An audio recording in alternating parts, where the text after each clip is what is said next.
মৰমৰ ভাইটি ভণ্টিসকল, আজি আকৌ আমি ক্লাছ 2ৰ ইংৰাজী কবিতাৰ আবৃত্তি শিকিম।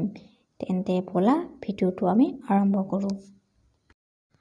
কবিতাটোৰ নাম পুচি। I love little pussy. Her coat is so warm, and if I don't hurt her, she will do me no harm. So I will not pull her tail, nor drive her away. But Pussy and I together will play. এতিয়া শিকিম ইয়াৰ অৰ্থ।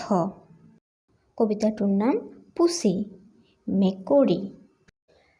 I love little pussy. মই সৰু মেকুৰী ভাল পাওঁ। Her coat is so warm. তাইৰ বাহিৰৰ আৱৰণটো উষ্ম।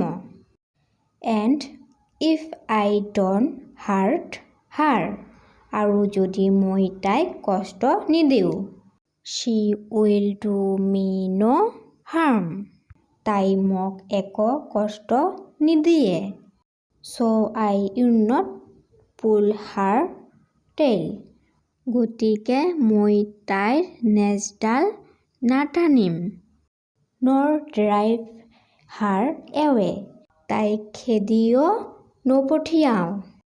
But Pussy and I together will play. কিন্তু মেকুৰী আৰু মই খেলিম একেলগে। ভিডিঅ'টো ভাল লাগিলে প্লিজ লাইক, কমেণ্ট, শ্বেয়াৰ কৰিবা আৰু দয়া কৰি মোৰ চেনেলটো ছাবস্ক্ৰাইব কৰিবা। Thank U.